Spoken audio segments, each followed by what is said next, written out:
ನಮಸ್ತೆ ಮೇಡಮ್. ನಮಸ್ತೆ ಶಿವಕುಮಾರ್. ಏನಿವತ್ತು ಬೆಳಗ್ಗೆ ನನ್ನ ನೋಡಕ್ ಬಂದ್ಬಿಡಿದೀರಾ? ಏನ್ ವಿಷಯ? ಒಂದು ಇಂಪಾರ್ಟೆಂಟ್ ವಿಷಯ ಹೇಳಬೇಕಿತ್ತು ಮೇಡಮ್. ಫೋನಲ್ಲಿ ಹೇಳೋದಕ್ಕಿಂತ ಡೈರೆಕ್ಟ್ ಆಗಿ ಹೇಳೋಣ ಅಂತ ಬಂದೆ. ಸರಿ, ಕೂತ್ಕೊಳ್ಳಿ. Thank you.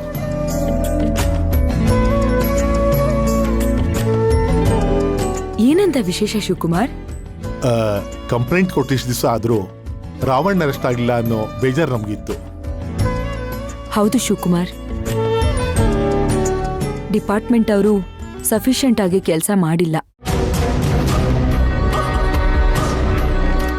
ಡಿಪಾರ್ಟ್ಮೆಂಟ್ ಹೈಯರ್ ಆಫೀಸರ್ಸ್ಗೂ ಹೀಗೆ ಅನಿಸಿದೆ ಮೇಡಮ್. ಅದಕ್ಕೆ ಒಬ್ಬ ಖಡಕ್ ಆಫೀಸರ್ನ ರಾವಣ್ ಕೇಸ್ ಹ್ಯಾಂಡಲ್ ಮಾಡೋದಕ್ಕೆ ಅಪಾಯಿಂಟ್ ಮಾಡಿದ್ದಾರೆ.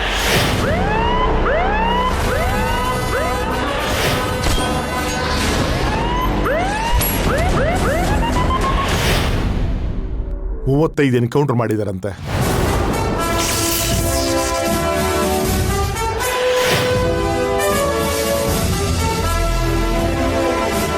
ಯಾವುದೇ ಕೇಸ್ ತಗೊಂಡ್ರು ಕಂಪ್ಲೀಟ್ ಮಾಡದೆ ಕ್ಲೋಸ್ ಮಾಡಲ್ವಂತೆ.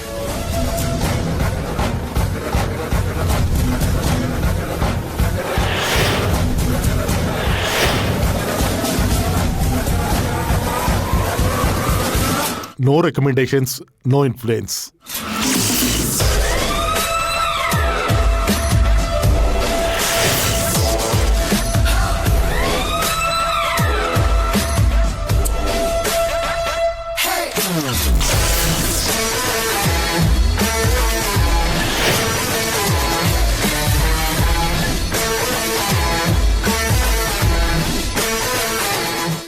Very good.